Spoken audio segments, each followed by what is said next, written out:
ਇੱਕ ਬਹੁਤ ਹੀ ਇਮਾਨਦਾਰ ਅਤੇ ਸੱਚੀ ਸੁੱਚੀ ਸ਼ਖਸੀਅਤ ਦੇ ਮਾਲਕ ਸ਼੍ਰੀਮਤੀ ਉਰਮਿਲ ਗੁਪਤਾ ਪਿਛਲੇ ਦਿਨੀ ਆਪਣੇ ਸਵਾਸਾਂ ਦੀ ਪੂੰਜੀ ਨੂੰ ਖਰਚਦੇ ਹੋਏ ਪਰਮਾਤਮਾ ਦੇ ਚਰਨਾਂ ਵਿੱਚ ਜਾ ਬਿਰਾਜੇ। ਉਹਨਾਂ ਦੀ ਯਾਦ ਵਿੱਚ ਇੱਕ ਧਾਰਮਿਕ ਸਮਾਗਮ ਦਾ ਆਯੋਜਨ ਉਹਨਾਂ ਦੇ ਸਮੂਹ ਪਰਿਵਾਰ ਵੱਲੋਂ, ਜਿਨ੍ਹਾਂ ਵਿੱਚ ਸ਼੍ਰੀ ਰਮੇਸ਼ ਗੁਪਤਾ, ਪੂਜਾ ਬਾਂਸਲ, अजय बांसल, ऋचा अग्रवाल, प्रदीप अग्रवाल, चिराग बांसल, लहमा बांसल, नविता बांसल, निश्चय बांसल, शौर्य अग्रवाल, ईशान अग्रवाल ਅਤੇ ਉਹਨਾਂ ਦੇ ਸਮੂਹ ਪਰਿਵਾਰ ਵੱਲੋਂ ਨਵਦੁਰਗਾ ਮੰਦਿਰ ਸਰਾਭਾ ਨਗਰ ਲੁਧਿਆਣਾ ਵਿਖੇ ਕਰਵਾਇਆ ਗਿਆ, ਜਿਸ ਵਿੱਚ ਪੰਡਤ ਜੀ ਵੱਲੋਂ ਜੀਵਨ ਅਤੇ ਮੌਤ ਦੀਆਂ ਸੱਚਾਈਆਂ ਬਾਰੇ ਚਾਨਣਾ ਪਾਇਆ ਅਤੇ ਸਭ ਸੰਗਤਾਂ ਨੂੰ ਉਸ ਪਰਮ ਪਿਤਾ ਪਰਮਾਤਮਾ ਦੇ ਦਰਸਾਏ ਮਾਰਗ ਤੇ ਚੱਲਣ ਦੀ ਸਿੱਖਿਆ ਦਿੱਤੀ। ਸ਼੍ਰੀਮਤੀ ਉਰਮਿਲ ਗੁਪਤਾ ਜੀ ਦਾ ਜਨਮ ਪਿਤਾ ਸ਼੍ਰੀ ਰਤਨ ਲਾਲ ਜੀ ਦੇ ਘਰ ਮਾਤਾ ਸ਼੍ਰੀਮਤੀ ਸੁਮਿਤਰਾ ਰਾਣੀ ਜੀ ਦੀ ਕੁੱਖੋਂ 24 ਮਈ 1942 ਨੂੰ ਅੰਬਾਲਾ ਵਿਖੇ ਹੋਇਆ।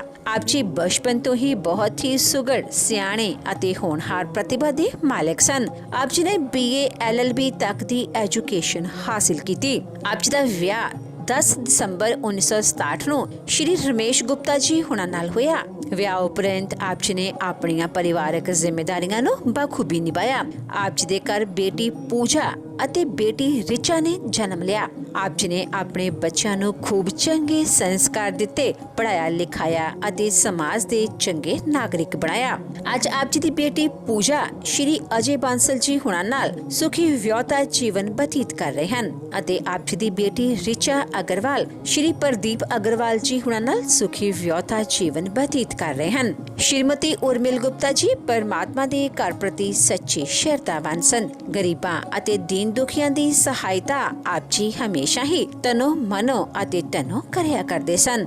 ਆਪ ਜੀ ਬਹੁਤ ਹੀ ਮਿੱਠੀ ਬੋਲੀ ਅਤੇ ਮਿਲਾਪੜੇ ਸੁਭਾਅ ਦੇ ਮਾਲਕ ਸਨ। ਜੋ ਕੋਈ ਵੀ ਇੱਕ ਵਾਰ ਆਪ ਜੀ ਨਾਲ ਗੱਲ ਕਰ ਲੈਂਦਾ ਤਾਂ ਆਪ ਜੀ ਦਾ ਹੀ ਹੋ ਕੇ ਰਹਿ ਜਾਂਦਾ ਸੀ। ਸ਼੍ਰੀਮਤੀ ਉਰਮਿਲ ਗੁਪਤਾ ਜੀ ਹੁਣਾਂ ਦਾ ਆਪਣੇ ਦੋਤੇ ਦੋਤੀਆਂ, ਜਿਨ੍ਹਾਂ ਵਿੱਚ ਚਿਰਾਗ, ਨਵਿਤਾ, ਨਿਸ਼ਚੈ, ਸ਼ੌर्य, ਈਸ਼ਾਨ ਨਾਲ ਗਹਿਰਾ ਮੋਹ ਸੀ। ਆਪ ਜੀ ਨੇ ਉਹਨਾਂ ਸਾਰਿਆਂ ਨੂੰ ਬਹੁਤ ਹੀ ਚੰਗੇ ਸੰਸਕਾਰ ਦਿੱਤੇ। ਅੱਜ ਆਪ ਜੀ ਦੇ ਸਾਰੇ ਦੋਤੇ ਦੋਤੀਆਂ ਬਹੁਤ ਹੀ ਪੜ੍ਹੇ ਲਿਖੇ ਹਨ ਅਤੇ ਸਮਾਜ ਵਿੱਚ ਸ਼ਲਾਘਾਯੋਗ ਸਥਾਨ ਰੱਖਦੇ ਹਨ। ਸ਼੍ਰੀਮਤੀ ਉਰਮਿਲ ਗੁਪਤਾ ਜੀ ਦੀ ਫੁਲਵਾੜੀ ਇਸ ਸਮੇਂ ਤਨਾਇਸ਼ਾ ਬਾਂਸਲ ਨਾਲ ਮਹਿਕ ਰਹੀ ਹੈ।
जानकी वल्लभं राम नारायणं जानकी वल्लभं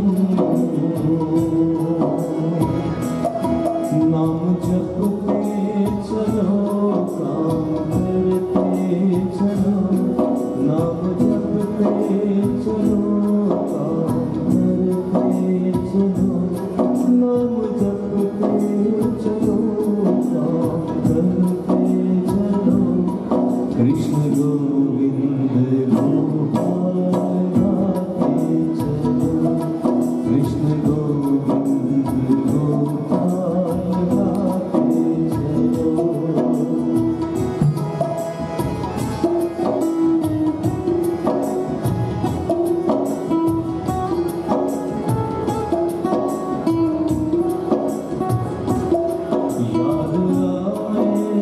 आएगी उनको कहीं ना कहीं याद आएगी उनको कहीं ना कहीं कृष्ण दर्शन तो देना अभी के अभी कृष्ण दर्शन तो देना अभी के अभी कृष्ण दर्शन तो देना कृष्ण दर्शन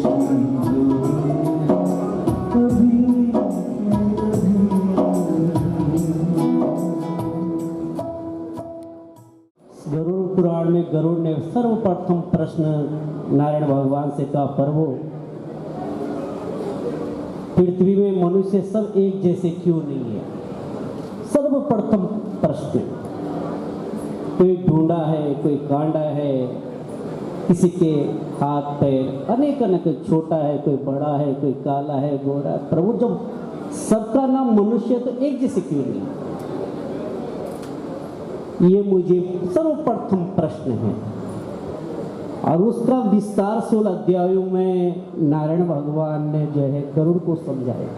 अब हम मनुष्य गरुड़ पुराण नहीं सुनने को तैयार। अब जैसे मेरे को 1 घंटे का टाइम है गरुड़ पुराण, इसको कहा गया तत्व ज्ञान, तो मेरे को कितने टाइम दिया गया?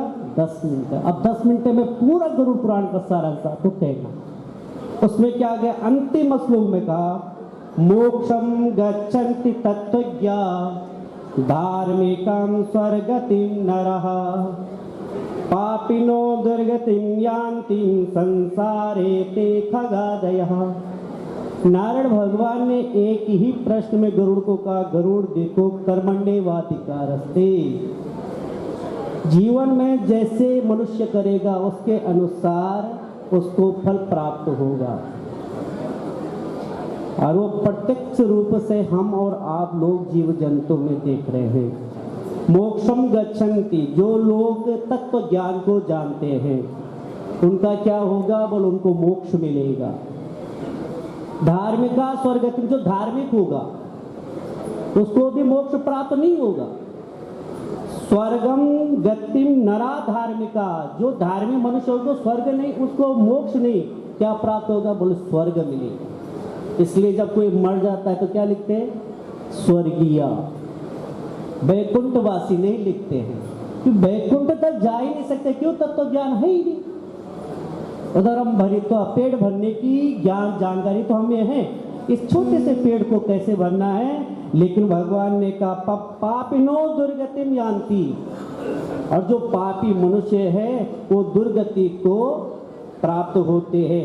फिर कहा खगा दया संसारते, और जो पशु पक्षी जन्म लेते हैं और जन्म लेके मर जाते हैं। यही सारा सारांश जो है गरुड़ पुराण में नारायण भगवान ने गरुड़ को कहा कि इत्येवं सर्वशास्त्रं सारोदय निरूपयिता मया ते 16 अध्याय किम भूया सुरमत्यचयी। भगवान ने 16 अध्याय में गरुड़ पुराण को सुनाया, जिसको प्रेत कल्प कहा गया है। स्मरणम दुखम नाति, गरुड़ पुराण का नाम स्मरण करने से ही दुर्गति को भी सदगति प्राप्त हो जाती है। अब मेरे प्यारे संसार में जिसने जन्म लिया उसका मरण सुनिश्चित है, और एक दिन सब ने इस संसार से, भगवान कहते प्रत्यक्षम रूप दर्शनम, जिसको तुम देख रहे हो उसका एक दिन नाश होने वाला है।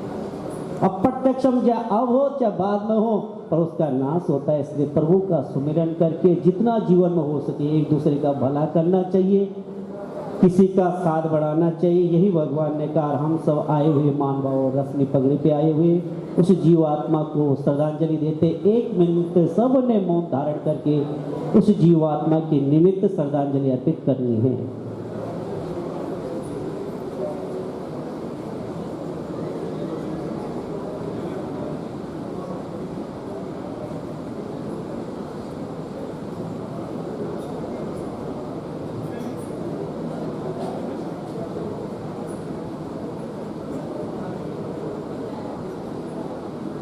ओम शांति ओम द्योः शांतिरंतरिक्षगु शांति पृथ्वी शांतिरापः शांतिरोषधयः शांति वनस्पतयः शांतिर्विश्वे देवा शांति ब्रह्म शांति सर्वगुण शांति शांतिरेव शांति श्यामा शांतिरेधि। ये गरुड़ पुराण 2 दिन में जो कहते हैं चौथे दिन भोग पड़ता है। श्रद्धा होना चाहिए। आप अगर 13 दिन नहीं सुन सकते हो तो 2 दिन में गरुड़ पुराण का पाठ किया, जिसको कहते हैं मूल पाठ। लेकिन जब मेरे को ब्राह्मण को पूछोगे आपको सत्कर्म ही बताएंगे। पूछा गया, मैंने कहा मूल पाठ कीजिए, 2 दिन में पूरा हो जाएगा, तीसरे दिन आप भोग कर लेंगे। तो ये गरुड़ पुराण को विराम देते हैं, भगवान से प्रार्थना करते हैं इसी जीवात्मा के अपने चरणों में स्थान दे दो। ओम शांति शांति शांति। परिवार वालों ने कहा जो भी महान भाव आए हैं किसी ने भी कोई सगुन नहीं देना है। आपका आना ही बहुत बहुत बड़ी कृपा है। आप लोग आए, आपका बहुत बहुत धन्यवाद।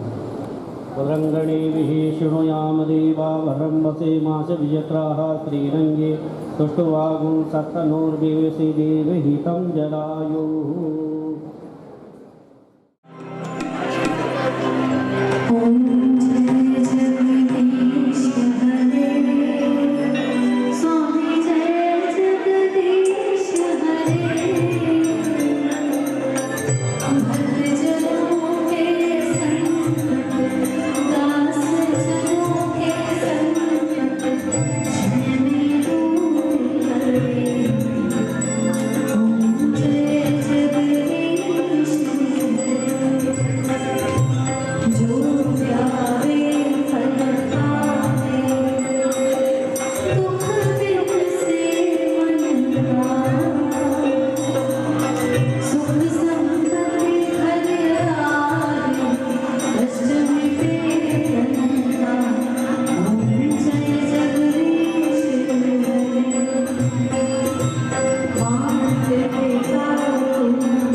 Love